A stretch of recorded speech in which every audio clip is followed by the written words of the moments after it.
The Washington Commanders notched their fourth win of the NFL season with a 20-17 victory over the New England Patriots.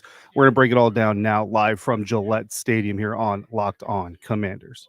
You are Locked On Commanders, your daily podcast on the Washington Commanders. Part of the Locked On Podcast Network, your team every day.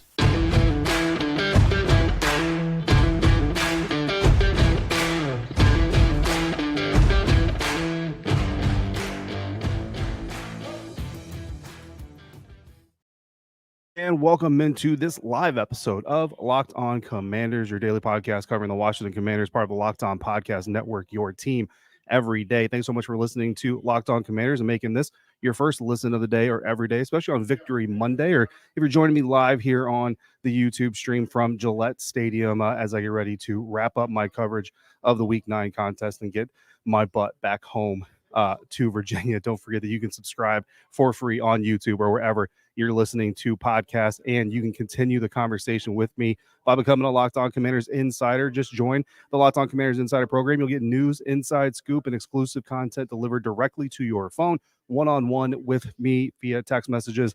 Go beyond the game, go beyond the episodes here on by becoming a Locked On Commanders Insider. Just go to joinsubtext.com/LockedOnCommanders to sign up. Of course, I'm your host of this program, David Harrison, on Twitter at dharrison82, credential member of the media covering your Washington Commanders for CommanderCountry.com, a part of Sports Illustrated's FanNation, here with you every Monday through Friday, especially Victory Mondays. Victory Mondays are always just a little bit better, right? Along with our everydayers.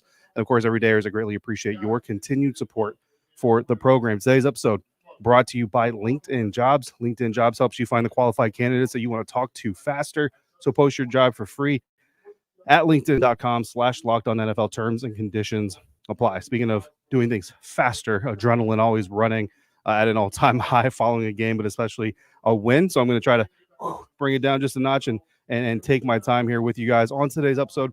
Of course, we got 3 topics of conversation that my insiders have given to me that we're going to talk about here at the end of the episode. And we're going to go over our keys to victory to see how the Washington Commanders did in securing those keys while they obviously won the game. But first, we got to talk about how we got to 20-17 over the New England Patriots for your Washington Commanders. And everything starts on offense, right? I mean, defense, what do they say? Offense wins games, defense wins championships. Well, if you're going to win championships, you got to win the games first. So everything starts with the offense. So let's start there as I pull up some more data for all of you guys here.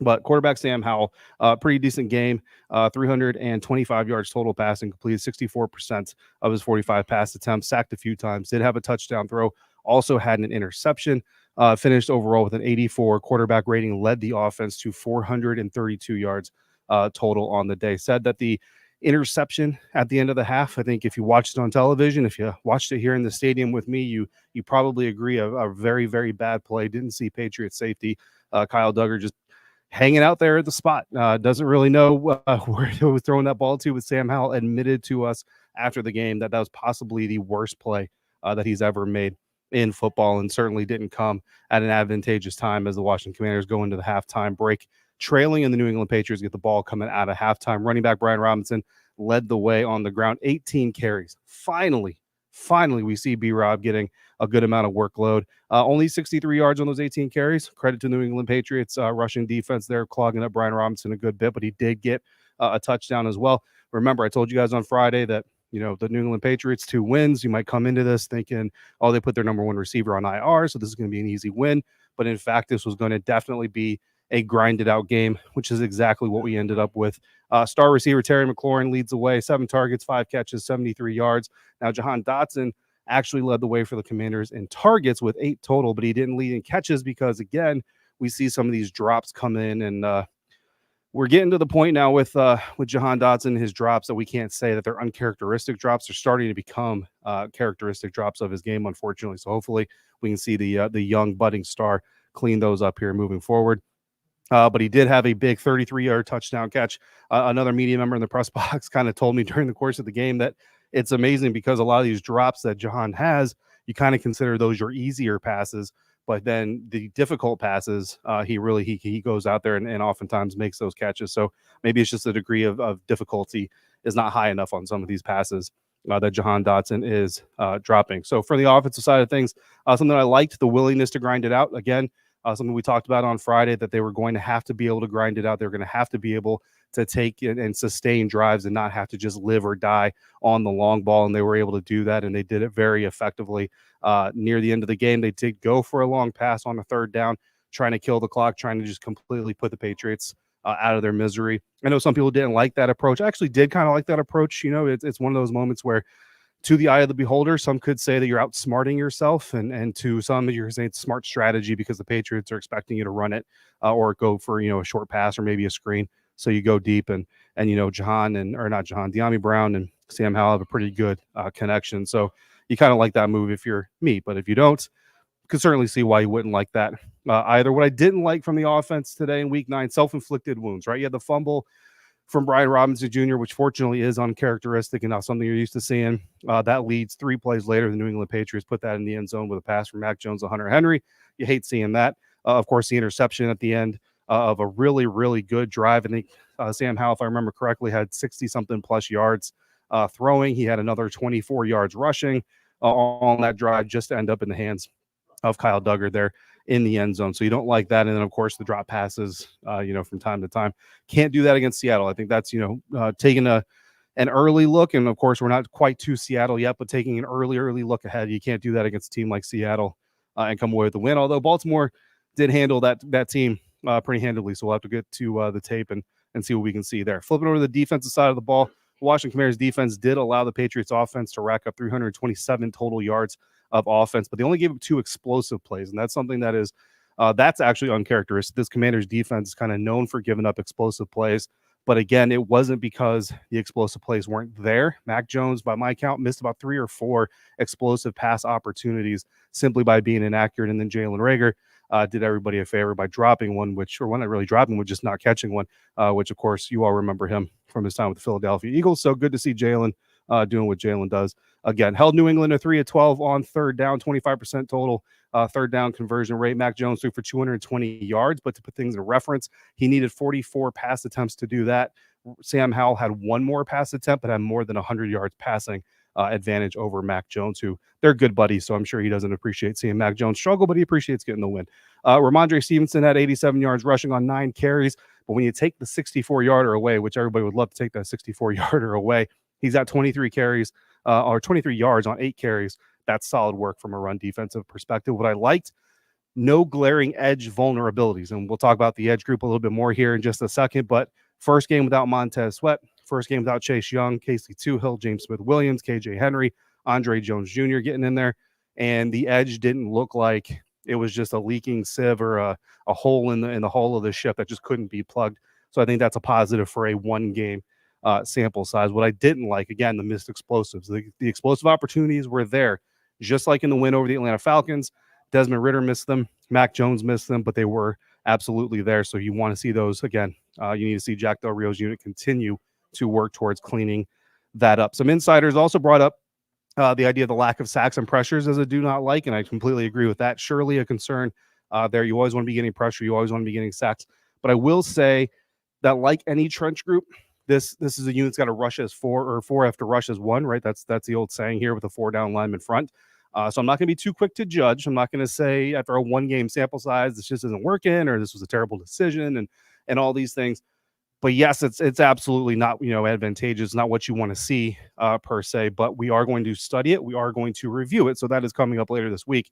I'm just not going to condemn it quite yet, if that makes sense. So that's what we saw from the offense, what we saw from the defense. Again, the offense got off to a hot start, 10-0, ended up taking a 10-0 lead, go down 14-10 by the end of the half, but eventually win the ball game 20-17 here in New England. Coming up next, I'm going to tell you that if Washington secured my 3 keys, because I tell you all the time every week that if they do, they will win the game.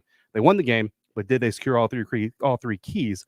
That's coming up next on today's episode of Locked On Commanders, part of the Locked On Podcast Network, your team every day. And today's episode of Locked On Commanders brought to you by LinkedIn. These days, every new potential hire can feel like a high-stakes wager for your small business, and you want to be 100% certain that you have access to the best qualified candidates available, and that's why you need to check out LinkedIn Jobs. LinkedIn Jobs helps you find the right people for your team faster and for free. Add your job and add the purple hashtag hiring frame to your LinkedIn profile so you can spread the word that you are hiring. Simple tools like screening questions make it easy to focus on candidates with just the right skills and experience so you can quickly prioritize who you'd like to interview and hire. And it's why small businesses rate LinkedIn Jobs #1 in delivering quality hires versus leading competitors. LinkedIn Jobs helps you find the qualified candidates you want to talk to faster. So post your job for free at linkedin.com/lockedonnfl. It's linkedin.com/lockedonnfl to post your job for free. Terms and conditions apply.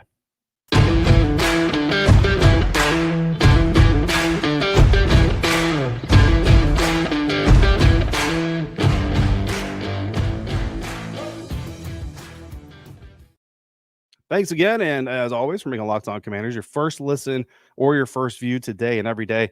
And everydayers, of course, as always, I greatly appreciate you for coming through like you do on a regular basis. Locked On is kicking up our coverage this football season with Locked On NFL Kickoff Live.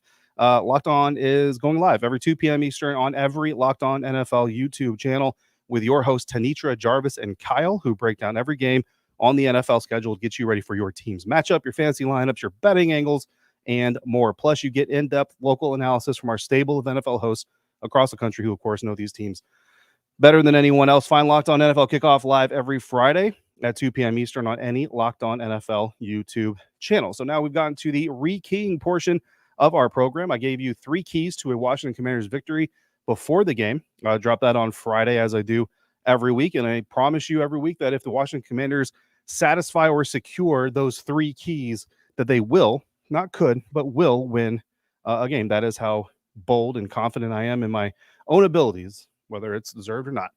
Key number 1 was use more 12 personnel. Again, on Friday, we talked about that most of New England's blitzes come when they're facing 11 personnel offensive packages. The Commanders' offense, of course, loves to use 11 offensive packages or 11 personnel offensive packages. And despite the fact that they were actually more successful percentage-wise in 12 personnel.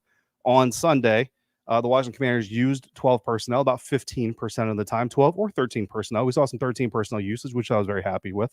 And about 50% of those plays were successful. So again, successful plays on 1st and 10, you want to gain at least 40% of the yards, or on 1st down, you want to gain at least 40% of the yards to gain.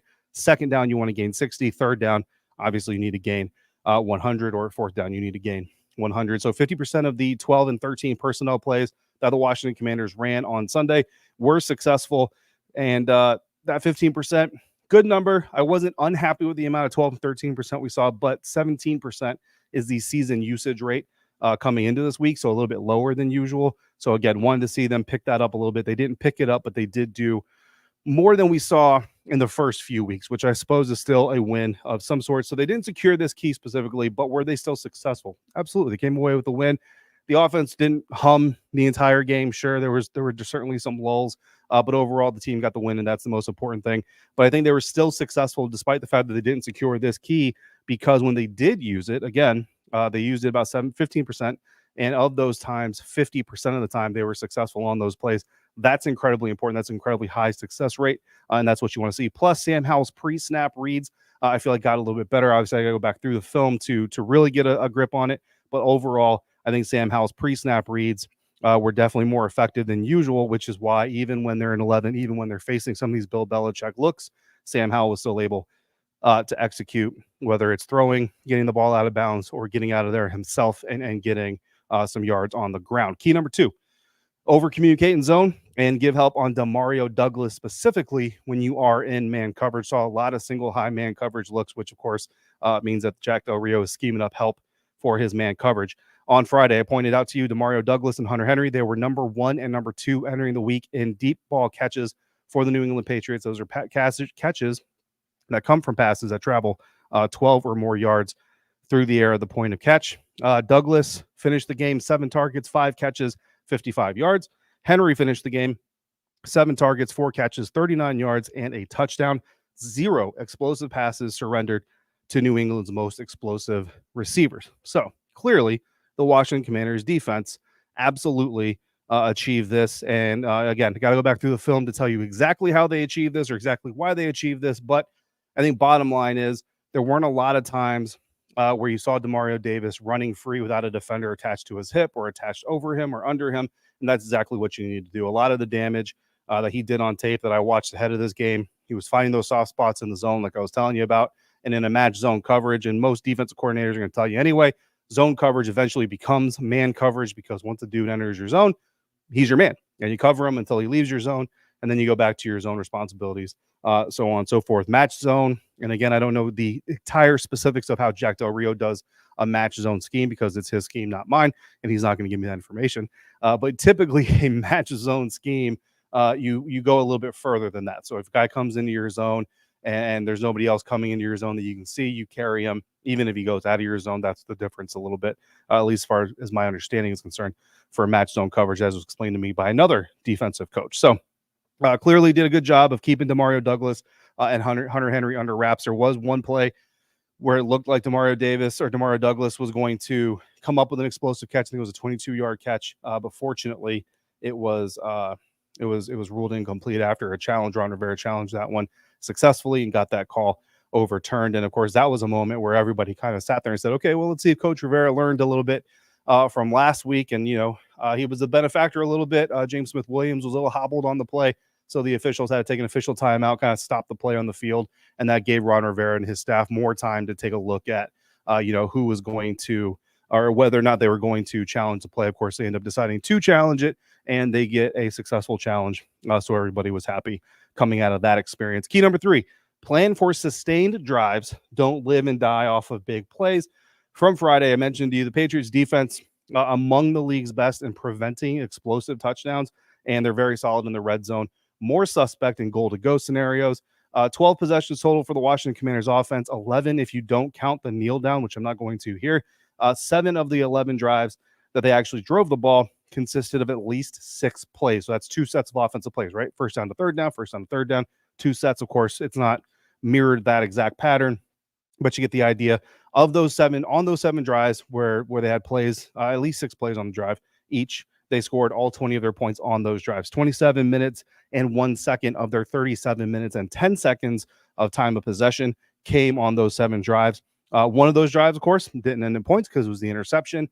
But you look at that and you figure should have at least ended in a field goal, right? Or it could have ended in a touchdown. So you're basically looking at 23 to 27 points of offense potentially produced by the Washington Commanders offense by taking the slow roll and taking what the defense allows, taking what the defense is going to give you. Don't try to force the deep ball, but set up that deep ball when it's available. Boom, 33-yard touchdown pass to Jahan Dotson. Of course, this pattern, this pattern of 6 plays or more and successful games and all that stuff, that's going to be true of most games. You know what I mean? That's pretty much going to be true of most games. There's not really a team in the NFL that comes out and says our game plan is to score every touchdown in 5 plays or less. That's not a successful or sustainable model. But going up against a team like the New England Patriots, more so than others because of their tendency to not give up explosive scores, it was even more important. And the Washington Commanders certainly fell in line with that model. 7.4 yards per attempt.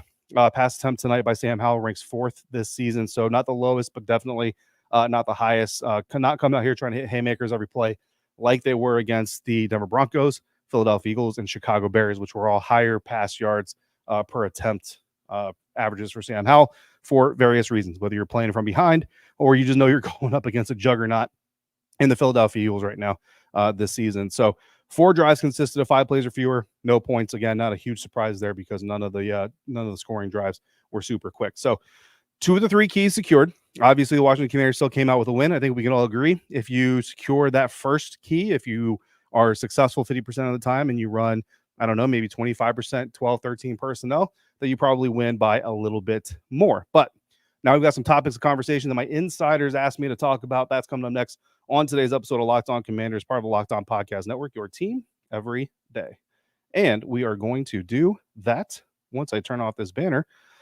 Thanks to our friends over at FanDuel. Score this NFL season with FanDuel, America's #1 sports book. Right now, new customers, you get $150 in bonus bets with any winning $5 money line bet.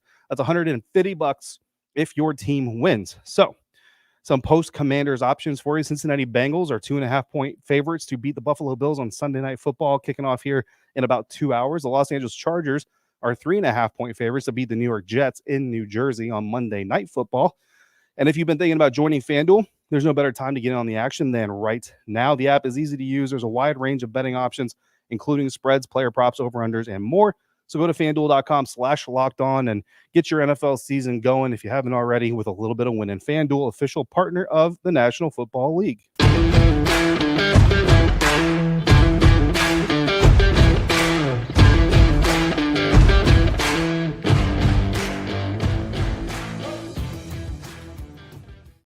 All right, y'all, Commanders fans. Final segment here on this live Victory Monday episode of Locked On Commanders. And after this, I get to drive 8.5 hours home to Virginia. So if there's nothing else in the world that tells you how much I love all of y'all for coming through here, it's the fact that I'm doing this and I'm doing it right, not doing it hurried. We're not doing a 15-minute quick episode so I can get up and get out of here. No, we're doing a full thing. You're getting the full effort from me because I'm only here because of you. And so it's only right. You earned and deserve my full effort. So that's what you're going to get. So we're going to get 3 topics here to wrap up this conversation. Shout out to all the insiders. Threw me a lot of topics. Obviously, it's 3 topics, so I can't do 15 of them, but got a lot of great topics from my insiders. Of course, if you want to contribute to the topic development for these episodes, become an insider. Join subtext.com/lockedoncommanders and get in on that fun. So it's always great texting Commanders fans. I was texting them as well on my drive to the New England area, voice texting, not I'm safe when I drive, voice texting, and they were definitely sharing some good stuff, some good family time going out there on a Saturday. So I greatly appreciated all of that. First topic conversation, and again, most of these are kind of repeats. So basically, I take it from the insiders, and the ones that get brought up the most are kind of the ones that I pick from. First topic: is this going to lead to a Seahawks win? And one insider flat out said, does this game beat the Seahawks? Meaning Sam Howell, 325, 1 touchdown, 1 interception. Brian Robinson, 18 carries, 60 whatever yards, touchdown run, all the stuff. Like if we copy paste this game to the Seattle Seahawks next weekend, do the Commanders get a win? To that end, no, absolutely not. I don't believe so. Again, I haven't watched the Seahawks yet as far as a studying aspect is concerned, so I could be wrong. And maybe, later in the week, I'll tell you that, yes, this kind of game could absolutely beat the Seahawks. But right now, I'm going to say no. It's a team that's near or at the top of the NFC West. They're a playoff contender. If you want to be a playoff contender, you got to play cleaner football than the Washington Commanders did against the New England Patriots. Now, to that end, could this win be a catalyst to beating the Seahawks next week? Yes, absolutely. Because, and that's the other way that some people ask this question. And the reason for that being, it's always easier to learn when you win, right? Like bottom line, and I don't care what business you're in. If you're in a production-based business, and a lot of you out there probably are in a production-based business where you are gauged not on your intelligence, not on even your ability, but your production, right? You could be the greatest receiver in the NFC East, Terry McLaurin, but if you don't produce, nobody's going to care. And so you could be the greatest, smartest employee in your building or at your wherever you work, but if you don't produce, nobody's going to care, right? But if you have a good day at work, even if there's some hiccups along the way, even if there's some bumps, maybe you woke up late, maybe the coffee was cold, maybe the donuts were stale, whatever it was, if you have coffee and donuts at your job, maybe you're a police officer. It's always better to have a successful day at work and be able to learn from that. David Stevens saying, no offense, that's not saying much. I'm not sure which part you're talking about. I don't take offense to anything. But the Washington Commanders, they're going to come into this, right? And the thing that I like about this is not only is learning after winning a whole lot easier, but winning through adversity can be a catalyst to getting better, right? Because when you go through these struggles, when you lose a football deep in your own end and you give up a touchdown 3 plays later, when you turn over, when you throw an interception and create a turnover on your own, going into the end zone, and you end up in the halftime locker room without the lead because of that, or without a tie at least because of that. You couldn't tie it, but without the lead because of that. But then you find a way to gut it out.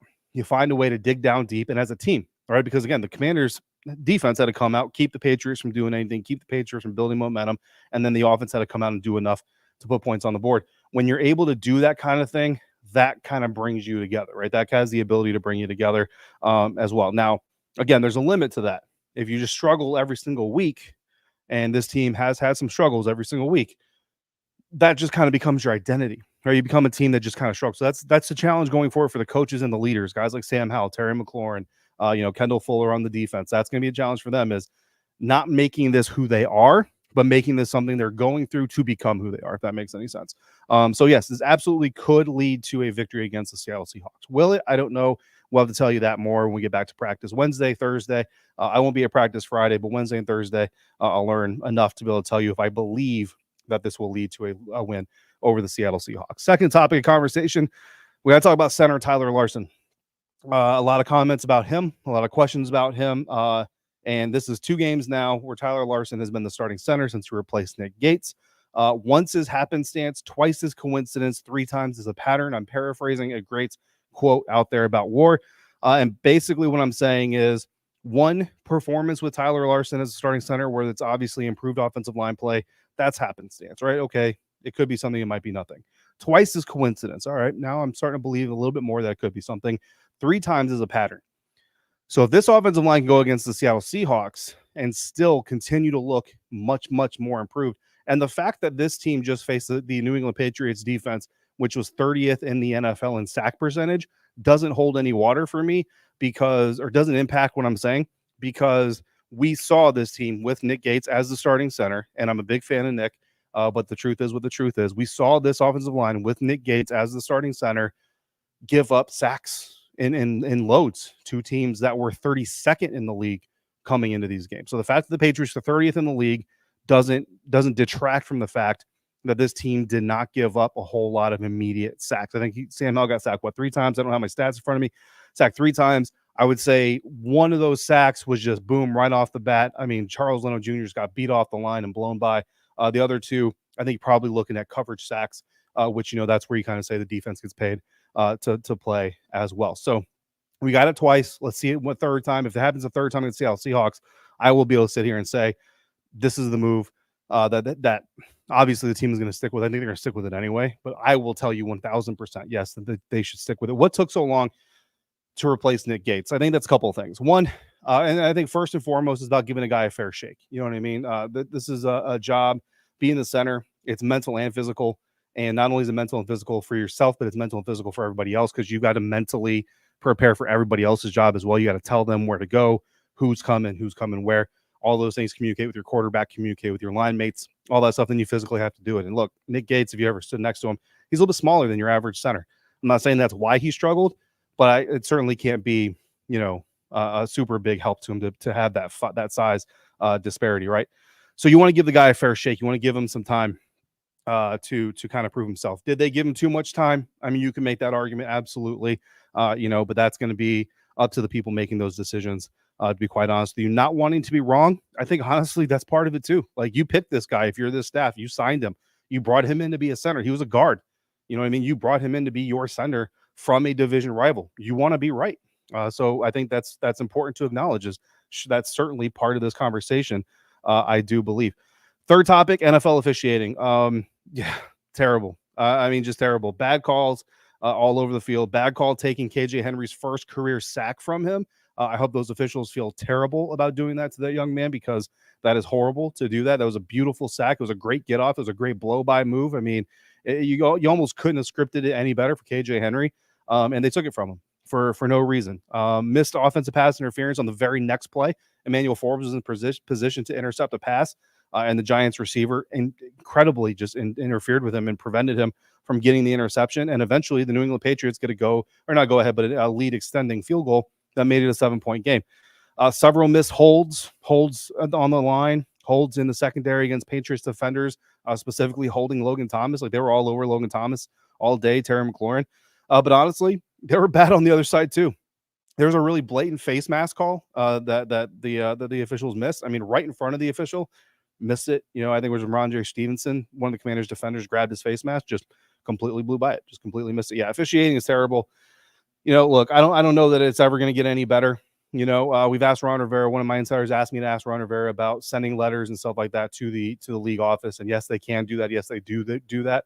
But I've heard other coaches talk about doing that as well. I don't know that it's ever going to get any better. And it's amazing to me that in a league where week in, week out, from players, coaches, media, we hear what?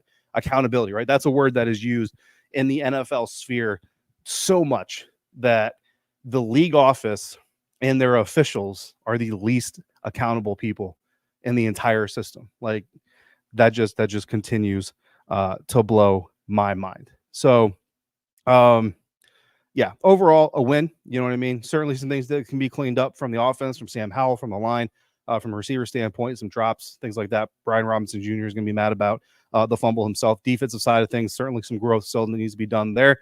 But at the end of the day, we're leaving Gillette. I wanted to make sure I got the lighthouse here in the frame. I don't know if you can see it enough. It's super cool.